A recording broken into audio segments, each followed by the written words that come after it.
आपकी under arms भी इस तरह से जो है वो स्वेट करती है और साथ साथ बहुत ही गंदी फिशी सी स्मेल आ रही होती है, जिसमें बराबर में बैठने वाला इंसान आपसे बहुत ही ज़्यादा मीलों दूर चला जाता है कि यार इस बंदी में से तो बड़ी गंदी स्मेल आ रही है। चाहे आपने कितना भी महंगा परफ्यूम लगाया हुआ हो, ब्रांडेड परफ्यूम लगाया हुआ हो, या आपने कितना भी महंगा सूट पहना हो 20,000 का 30,000 का, लेकिन जब आपकी अंडर आर्म्स इस तरह से लगती हैं और उसमें से बहुत ही गंदी स्मेल आ रही होती है, तो बराबर में बैठने वाला इंसान जो होता है ना वो बहुत ही ज़्यादा डिस्कम्फर्ट फील करता है। साथ साथ आपको खुद को भी एम्बैरेसिंग फील हो रही होती है और आपका कॉन्फिडेंस लेवल जो होता है वो बहुत ही ज़्यादा लो हो जाता है। तो ये वीडियो जो है ना वो आप लोगों के लिए बहुत ही ज़्यादा इन्फॉर्मेटिव होने वाली है, क्योंकि आज इस वीडियो में मैं आप लोगों के साथ जो है वो पूरा डिटेल में वीडियो शेयर करूंगी, जिसमें मैं आप लोगों को पर्सनल हाइजीन का ख्याल करना सिखाऊंगी कि आप अपनी स्वेटिंग को किस तरीके से रोक सकते हो और आपकी स्वेटिंग में जो स्मेल आती है उसको किस तरीके से रोक सकते हो। साथ साथ अगर आपकी अंडर आर्म्स डार्कन है, आपकी अंडर आर्म्स में पैच पड़ गए हैं, आपकी अंडर आर्म्स जो है ना वो बहुत ही ज़्यादा जो है ना वो ब्लैक ब्लैक सी हो गई है, स्लीवलेस कपड़े नहीं पहन सकते हो, तो ये वीडियो जो है वो आप लोगों के लिए बहुत ज़्यादा इन्फॉर्मेटिव है। तो आपने वीडियो को जो है वो एंड तक देखना है। सबसे पहले जी हम बात करेंगे कि आप अपनी अंडर आर्म्स को किस तरीके से नीट एंड क्लीन रख सकते हो। भले ही आप शावर 2 दफ़ा लो या 3 दफ़ा लो हफ्ते में, लेकिन आपको अपनी अंडर आर्म्स को डेली रूटीन में नीट एंड क्लीन रखना है। अगर आप चाहते हो कि आपको स्वेटिंग ना हो, आपकी स्वेट में बदबू ना आए, तो आपने अपनी अंडर आर्म्स को जो है वो डेली रूटीन में साफ रखना है। वो आप क्या करोगे कि आपने कोई भी सोप लेना है या आप शावर जेल लेके उसकी झाग अपने हाथ पे बनाकर और अपनी अंडर आर्म्स को आपने अच्छे से जो है वो साफ सुथरा करना है। अपनी अंडर आर्म्स को अच्छे से वॉश कर लेना है, इससे आपकी अंडर आर्म्स जो होगी वो क्लिंस भी हो जाएगी। ठीक है, स्टेप नंबर 2 की बात करेंगे। हमारी अंडर आर्म्स की जो स्किन होती है वो बहुत ही ज़्यादा नाजुक सी होती है, डेलिकेट सी होती है, की वजह से उस पर जो है ना वो डेड स्किन आ जाती है, तो उसको एक्सफोलिएट करना बहुत ही ज़्यादा ज़रूरी होता है। जब आप एक्सफोलिएट करोगे तो आपकी अंडर आर्म्स ना ही डार्कन होगी, ना ही आपकी अंडर आर्म्स में स्वेटिंग होगी, ना ही आपकी अंडर आर्म्स में जो वो पोर्स विजिबल होंगे वो भी नहीं होंगे, और अगर आपकी डार्कन स्किन होगी तो वो उस डेड स्किन को जो है वो रिमूव कर देगा। तो आपने करना क्या है, थोड़ा सा आपने बेकिंग सोडा लेना है, बेकिंग सोडे के अंदर आपने पानी मिलाना है और उसको अपने अपनी हाथ पर जो है वो अच्छे से पेस्ट बनाकर आपने अंडर आर्म्स के ऊपर अच्छे से जो है वो मसाज करना है। अच्छे से आपने 1 से 2 मिनट तक मसाज करना है, इससे आपकी जो अंडर आर्म होगी वो अच्छे से एक्सफोलिएट हो जाएगी। अच्छा जी, अब स्टेप नंबर 3 की बात करेंगे कि आपने अपनी अंडर आर्म्स को क्लेंस भी कर लिया है, आपने एक्सफोलिएट भी कर लिया है बेकिंग सोडा और पानी से। अब बात करेंगे कि आपने अपनी अंडर आर्म्स को नीट एंड क्लीन करना है। या तो आप वैक्सिंग कर लो या फिर आप शेविंग कर लो।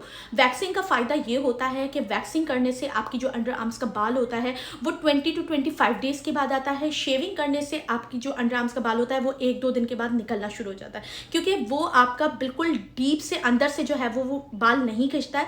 शेव करने से आपका बाल सिर्फ ऊपर से खत्म होता है, ठीक है, अंदर से नहीं होता है। लेकिन जब आप वैक्स करते हो तो बाल बिल्कुल अंदर से खिंचता है। तो ये डिपेंड आप पे करता है। अगर आप पॉलर से करवाते हो तो आप पॉलर वालियों को कोशिश करा करो कि देखा करो कि वैक्स गंदी वाली तो वो यूज़ नहीं कर रही है, वो बिल्कुल साफ वैक्स यूज़ कर रही है, तो आप करवाओ। अदरवाइज अगर आप हॉट वैक्स करवा रहे हो तो कोशिश करो कि आपने ज़्यादा हॉट नहीं लगवानी है, ठीक है। कोल्ड वैक्स लगवा रहे हो तो एक ही रैपर से कोशिश करो कि वो ख़त्म हो जाए बाल।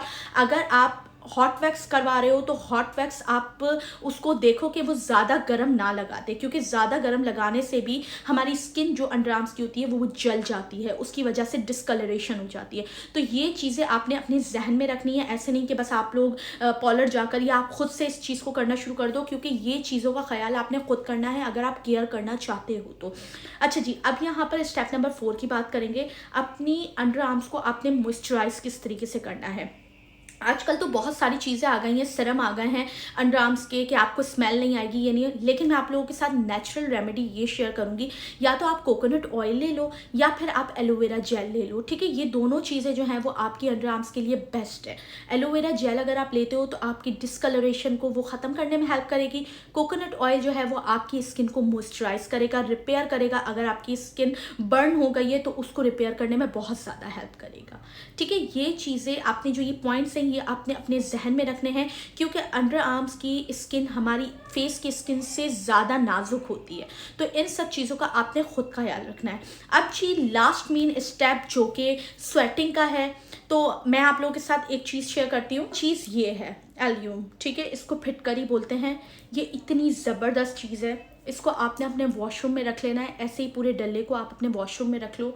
सुबह शाम शावर लो या नहीं लो, थोड़ा सा वेट करके अपनी अंडर आर्म्स पे अच्छे से रब कर लो। ये जो है वो इतनी ज़बरदस्त कमाल की चीज़ है एक तो ये आपके अंडर आर्म्स को ड्राई रखेगी, आपकी जो स्वेटिंग होती है उस स्वेटिंग प्रोडक्शन को ये कम करने में बहुत ज़्यादा हेल्प करेगी। बू आती है आपकी स्वेटिंग में, उसको ख़त्म करने में हेल्प करेगी। एस्ट्रोजन प्रॉपर्टीज़ होती हैं जो कि आपकी अंडर आर्म्स को लाइटन करने में हेल्प करती है, आपके अंडर आर्म्स के जो पोर्स होते हैं उसको टाइटन करने में हेल्प करती है, साथ साथ जो आपकी अंडर आर्म्स में जो स्मेल आती है उसको रिड्यूस करती है। ये चीज़ अपनी वॉशरूम में रख लो, ये बहुत काम की चीज़ है। मैरिड हो अनमैरिड हो, स्मेल बहुत ज़्यादा आती है, ब्राइड टू बी हो तब भी रख लो, ये बहुत कमाल की चीज़ है। इसको आप अपनी डेली रूटीन में यूज़ करो। आपने क्या करना है कि आपके पास डिओड्रेंट का बॉटल हो खाली, उसको आपने जो है वो खोल कर पानी डालकर आपने ये एल्यूम जो फिट करी है इस तरह का ये टुकड़ा डाल देना है उसके अंदर। और डेली रूटीन में अगर आपको इजी लगता है तो आप डिओड्रेंट में करके कर लो, नहीं तो आप अपनी अंडर आर्म्स पे डेली रूटीन में इस ऐसे टुकड़े को लेकर पानी में डिप करके एंड देन अच्छे से आप रैप कर दो। ये इतनी कमाल की चीज़ है, हफ्ते के अंदर अंदर आपको जो है वो रिजल्ट नज़र आना शुरू हो जाएगा और रिजल्ट इतना अमेजिंग होगा। फिर आप जो है वो अपना महंगा परफ्यूम लगाओ या आप अपना जो है वो महंगा ड्रेस पहनो, आपकी स्वेटिंग बिल्कुल नहीं होगी, ना ही आपकी स्वेटिंग में से जो है ना वो फिशी सी स्मेल आएगी। बिल्कुल आपकी under arms neat and clean रहेगी। जहाँ जहाँ भी आप अगर आपको एक्स्ट्रा लाइक आपके कोई प्राइवेट पार्ट्स एरिया पे स्वेटिंग होती है या डार्कन एरिया है तो ये एल्यूम वहाँ पर जो है ना रब करना शुरू कर दो।